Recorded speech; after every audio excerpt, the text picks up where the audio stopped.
I, 25F, have always had a complicated relationship with my brother Brian, 28M. Growing up in a middle-class family in a suburban neighborhood, our dynamic was always skewed in Brian's favor. From our earliest years, he was clearly our parents' favorite child, the golden boy who could do no wrong in their eyes. While he got praise for average grades, I was criticized for not getting perfect scores. When he got in trouble at school for fighting, our parents defended him, saying the other kids must have provoked him. But when I got detention once for being late to class, I was grounded for a month. This favoritism became even more apparent in our teenage years. Brian was allowed to stay out late, go to parties, and date whoever he wanted. Meanwhile, I had strict curfews, limited social activities, and was constantly reminded not to embarrass the family. Our parents even gave Brian their old car when he turned 16, while I had to work part-time jobs through high school to save up for my own vehicle. Brian's dating history has always been problematic. In high school, he was known as the guy who would date multiple girls at once, often from different schools so they wouldn't find out about each other. Our parents knew about this and would laugh it off, saying he was just sowing his wild oats and that boys will be boys. I remember one incident where one of his girlfriends came to our house crying after finding out he was cheating on her with her cousin. Instead of holding Brian accountable, our mom told the girl she should have known better than to expect commitment from a teenage boy. College didn't change Brian's behavior; if anything, it got worse. He joined a fraternity and became notorious for hooking up with girls while in relationships. He would brag about it at family dinners and our parents would just smile proudly, like their son's ability to manipulate women was some sort of achievement. Meanwhile, they constantly lectured me about maintaining my reputation and not being one of those girls. After college, I struggled to find a well-paying job in my field and ended up moving into our parents' guest house. It's a small space above the garage that they originally built for our grandmother before she passed away. I pay them rent, but it's still significantly less than what I'd pay for an apartment in our area. This arrangement has made me somewhat dependent on them, which Brian loves to hold over my head. Brian, on the other hand, moved back into his old room in the main house after graduation. He got a job at a local marketing firm through our dad's connections and has been living rent-free ever since. Our parents justify this by saying he's saving for his future while I'm just not trying hard enough to succeed. Last year, Brian started dating Melanie, 26F, and I have to admit, I was shocked by how different she was from his usual type. While he typically went for party girls or social media influencer types, Melanie was a pediatric nurse who spent her free time volunteering at animal shelters. She was smart, compassionate, and genuinely kind, the type of person who would bring soup when you were sick or remember your favorite coffee order after meeting you just once. I first met Melanie when she came over for a family dinner. Unlike Brian's previous girlfriends who would ignore me or treat me with condescension, Melanie made a point to include me in conversations and showed genuine interest in my life. After dinner, she helped me with the dishes, something Brian never did, and we ended up talking for hours about our shared love of true crime podcasts and horror movies. Over the next few months, Melanie and I developed a friendship. She would often invite me to join her and Brian for movies or dinner, and sometimes we would hang out just the two of us when Brian was working late.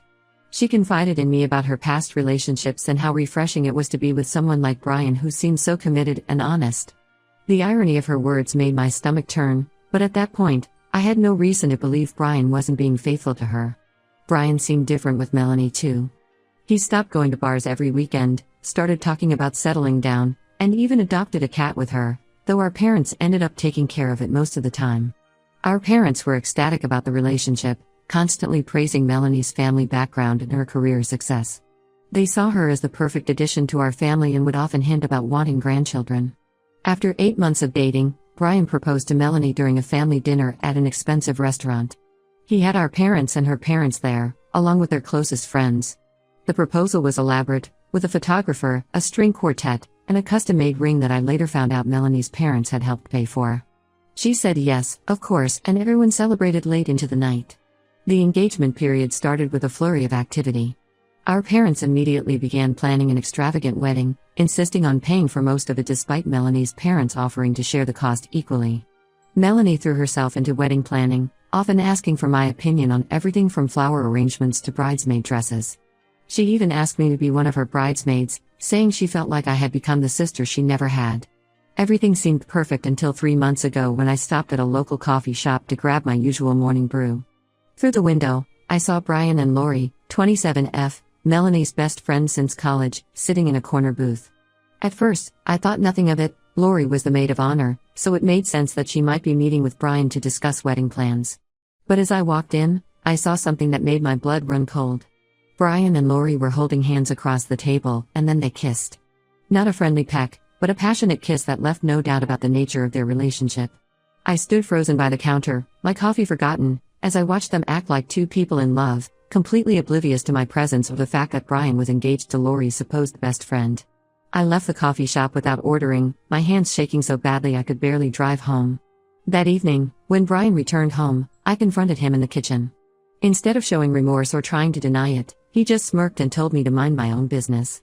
Then he revealed something that made me feel physically sick. He and Lori had been seeing each other for months, even before he proposed to Melanie. When I told him I was going to tell Melanie the truth, his whole demeanor changed. The smirk disappeared, replaced by a cold, threatening look I had seen many times growing up. He reminded me that I was living in our parents' guest house only because they allowed it, and that one word from him could have me kicked out. He made it clear that if I said anything to Melanie about his affair with Lori, he would make sure I ended up homeless. Then he had the audacity to frame it as a test of loyalty, saying that if I was really his sister, I would help him maintain both relationships. He even suggested I could help cover for him when he wanted to spend time with Lori, saying it was the least I could do considering how much our parents had helped me by letting me live in the guest house. Now I'm trapped in an impossible situation. Melanie deserves to know the truth about her fiancé and her best friend's betrayal, but I know Brian wasn't bluffing about getting me kicked out. With my student loan payments and current salary, I can't afford to rent my own place yet. I've seen our parents side with Brian countless times before, no matter how wrong he was, and I know they would believe whatever lies he told them about me. The wedding is a week away, and I feel sick every time I see Melanie excitedly talking about her future with Brian. I'd if I keep quiet to protect myself, even though I know it means letting Melanie marry someone who's betraying her in the worst possible way. Update 1: I need to update everyone on what's happened since my last post. Things have gotten way more complicated and honestly much worse than I could have imagined. Last week, I discovered something that made the entire situation even more disturbing than it already was. I was in our family kitchen on Tuesday evening, making dinner for myself since our parents were out at some charity event. I thought I was alone in the house because Brian had told everyone he was going to a wedding vendor meeting with Melanie. I was listening to music with my earbuds while cooking when I noticed some movement in our front yard through the kitchen window. I saw Brian's car pulling up, but instead of Melanie being with him, it was Lori. I quickly turned off my music but stayed in the kitchen. They came inside, clearly thinking the house was empty because all the lights were off except for the kitchens, which they couldn't see from the entryway. They went straight to the living room, which shares a wall with the kitchen. I could hear everything clearly through our house's thin walls. At first, I heard Lori crying. Not just subtle sniffling, but deep, body-shaking sobs that made me uncomfortable even from the next room. Then she dropped the bombshell: she was pregnant. She kept saying things like this wasn't supposed to happen and what are we going to do? Brian's response made my skin crawl. His voice was cold, almost annoyed, as he told her she needed to take care of it before the wedding. He said he couldn't risk Melanie finding out, and that Lori was being selfish even bringing this up so close to the wedding date. The cruelty in his voice was something I'd never heard before, even from him. Lori seemed genuinely shocked by his reaction. She started talking about how he had promised to leave Melanie for her, how he had said they would be together properly once he figured out how to break off the engagement without causing a scandal. Brian's laugh in response was horrible, mocking and mean. He told her she was delusional if she ever thought he would leave Melanie for her. Then he said something that made me understand just how manipulative my brother really was. He explained to Lori that Melanie was wife material because of her family's connections and money, while Lori was just fun, someone to pass the time with. He bragged about how marrying Melanie would help his career through her father's business connections, plus her family's money would ensure he never had to worry about finances. But the most shocking part came next. Brian revealed that Melanie wasn't the first of Lori's friends he had dated.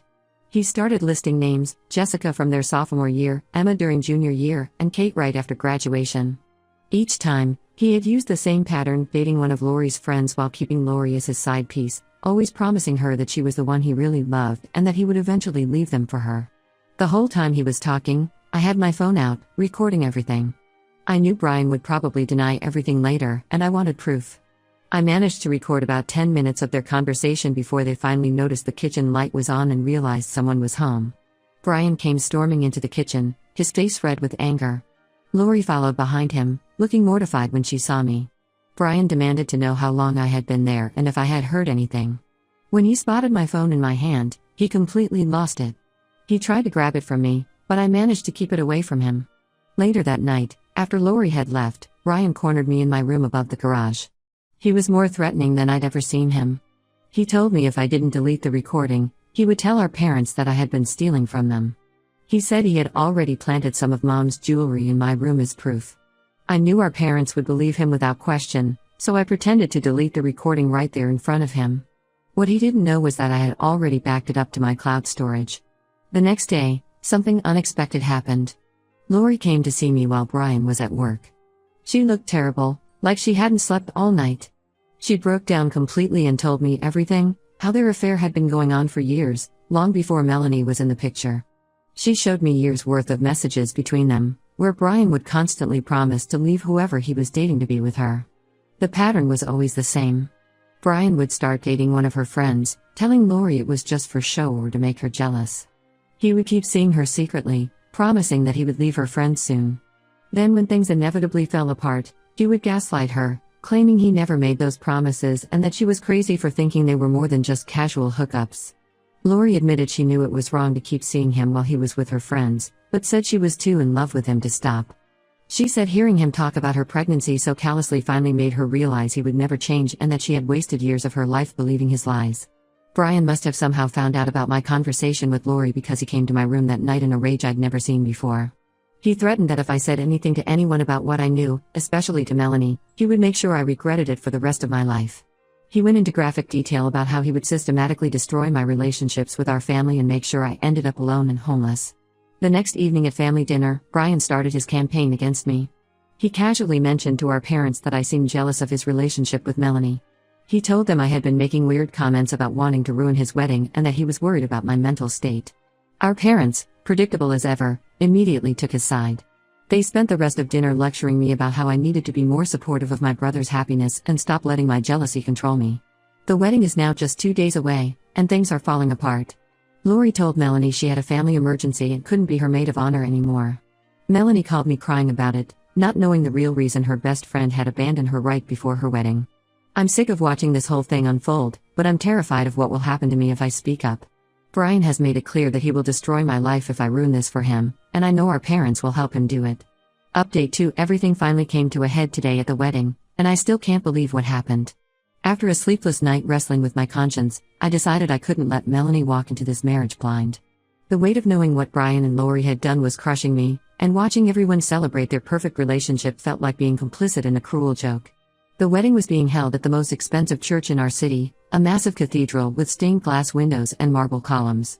Brian and Melanie's families had spared no expense. There were ice sculptures, thousands of roses, and even a string quartet. The guest list was over 300 people, including many of Melanie's father's business associates. I arrived early, as I was supposed to help with some last-minute preparations. The whole time I was setting up, I kept thinking about the recording on my phone. I had borrowed a small Bluetooth speaker from my friend Sarah the night before, testing it multiple times to make sure it would be loud enough. I hid it under my seat in the third row, where the immediate family was supposed to sit. The ceremony started exactly as planned. Brian stood at the altar, looking perfectly put together in his expensive tuxedo, smiling that fake smile I'd grown to hate. The bridesmaids walked down the aisle. The spot where Lori should have been was painfully obvious. Then the music changed, and everyone stood as the doors opened for Melanie. She looked beautiful in her white dress, beaming with happiness as she walked down the aisle with her father. Her dress alone had cost more than I made in 3 months, and she had spent weeks getting it perfectly altered.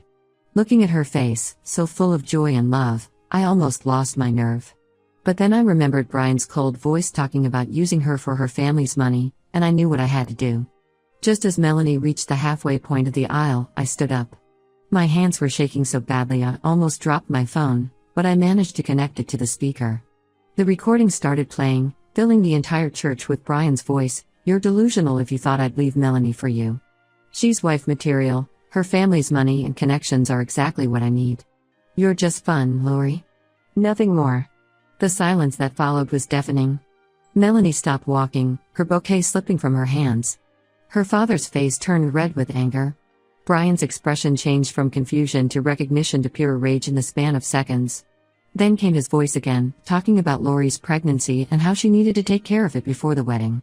Brian lunged at me from the altar, knocking over a large flower arrangement in his rush to get to me.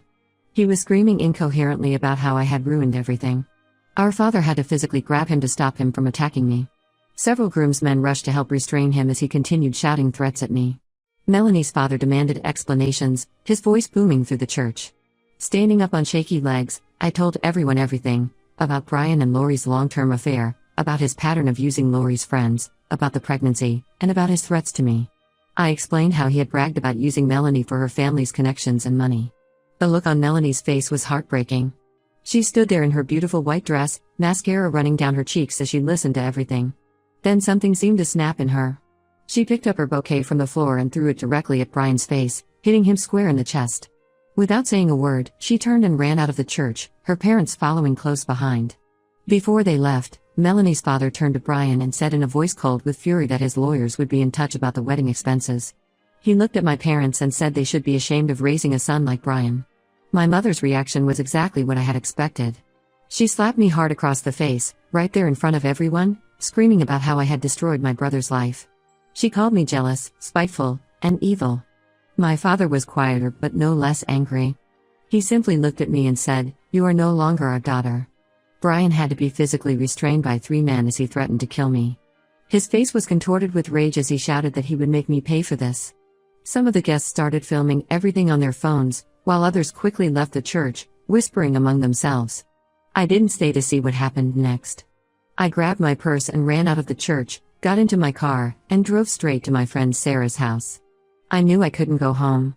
Within hours, I started getting texts from cousins telling me that my parents had changed the locks on the guest house. They had thrown all my belongings onto the front lawn in garbage bags, not caring that it had started to rain. Update 3: It's been 3 months since I exposed Brian at his wedding, and my life has changed completely. I've been staying with my friend Sarah, sleeping on her pull-out couch and trying to rebuild my life. The first few weeks were the hardest. I had to scramble to retrieve my belongings from our parents' front lawn in the rain, and many things were damaged or stolen before I could get to them. Sarah has been amazing through all of this. She helped me find a new job at her company, which pays significantly better than my old one. I'm now working as a project coordinator, and my new boss actually appreciates my work instead of constantly comparing me to my brother. I've started saving money and should be able to afford my own apartment in a few months. About a month ago, I received a text from an unknown number. It turned out to be Melanie. We met for coffee, and she thanked me for stopping her from making the biggest mistake of her life. She told me that after the wedding disaster, she started digging into Brian's past and discovered he had been cheating on her with multiple women besides Lori. Several of his ex-girlfriends reached out to her with similar stories of manipulation and cheating. Melanie has thrown herself into her work, earning a promotion at the hospital where she works. She said she feels like she dodged a bullet, and while the embarrassment of a called-off wedding was hard to deal with, it was better than being trapped in a marriage with someone like Brian. As for Lori, she moved to Arizona to live with her aunt. I heard through mutual friends that she had the baby, a little boy. She tried to get Brian to take a paternity test and help with support, but he blocked her on everything and denies the child is his. His lawyer sent her a cease and desist letter when she tried to contact our parents about it. Brian's life has completely unraveled since the wedding. Melanie's father made good on his threat about the wedding expenses and is suing Brian for over $75,000.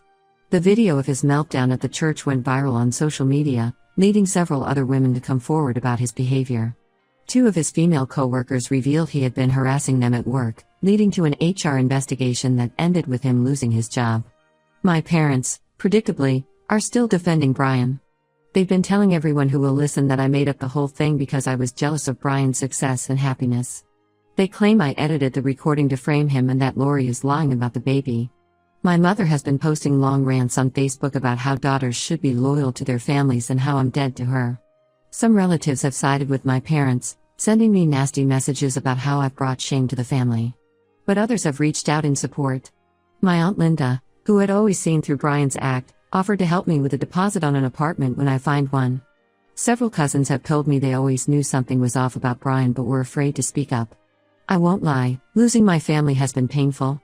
There are days when I miss my old life and the security of having a place to call home, even if it was just a guest house. But I don't regret what I did. Every time I think about Melanie almost marrying someone who saw her as nothing more than a meal ticket, I know I made the right choice. Sometimes standing up for what's right means losing people you thought would always be there for you. But I've learned that real family isn't about blood, it's about people who support you when you do the right thing, even when it's hard. I'm building a new life now, surrounded by people who value honesty and integrity over blind loyalty to toxic family members. Brian and my parents made their choice to support lies and manipulation. I made mine to stand up for the truth, and I'll live with the consequences knowing I did what was right.